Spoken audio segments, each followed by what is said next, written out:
So here in 1998, the National Auto Sport Association has done it once again. They've come up with another new series, always innovative. They've come up with a Corvette Spec series right now. And with me is the director of that series, or the founder of that series, Doug Davis. Doug, what made you come upon this discovery here, and what was the impetus behind it?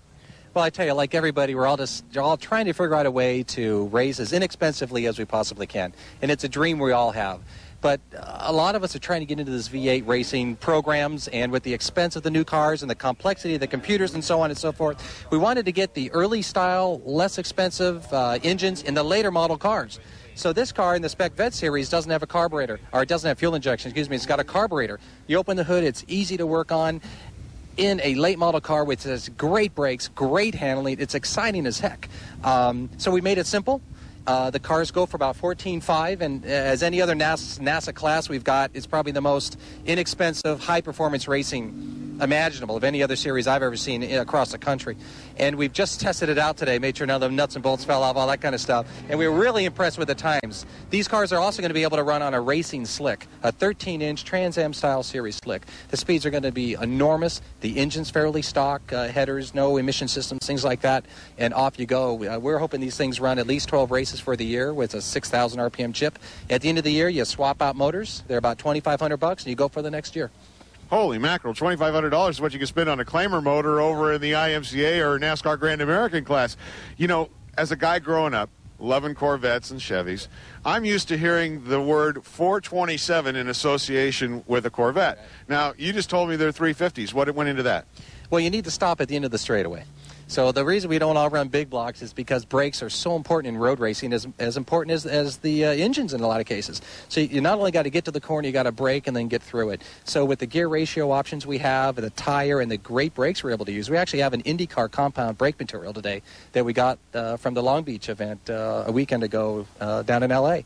The brakes are awesome, and the tires are what will enable you to go as fast as you can. So the engines aren't really where it's at. And with the lightweight, in and out of the corners really fast. Makes for a great lap time. What brought you to the Corvette, though? I mean, I've known you for a while now. You've been racing all sorts of different cars. Why a Corvette? Well, you might remember me from up at Altamont running the circle track when my wife and I would work 4 nights a week till midnight working on my tour car motor.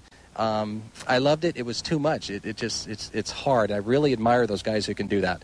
I had to finally admit when I got into my 30s that I don't think I can do it anymore. So that's why we're trying to do create what we call a white collar racing program, which is you put the engine in at the beginning of the year. I don't want the valve covers coming off all year, but allowing them to run on the racing tires is what's going to keep the speeds really, really high. Keep the hoods down, put the tires on, off we go. Now the tires won't last quite as long as some of these DOT tires, but that's you got good and bad on everything you do. But once you get used to the slick and the traction and the grip they have, it's hard to go back. And I would assume at 150 miles an hour plus, you're going to want the best tires, the most appropriate tires. If they wear a little too fast, hey, that's better than going through the turn and off at 150 miles an hour here at the longest straightaway, which is here at Thunderhill Park Raceway. If you haven't been up here, you want to come up and check it out. It's really a sight to see when the cars come down this straightaway. Even the small cars, the Rabbits and things like that, are doing over 100 miles an hour. These big, gigantic race cars, unbelievable speeds, 130, 150 miles an hour on the longest straightaway in Northern California.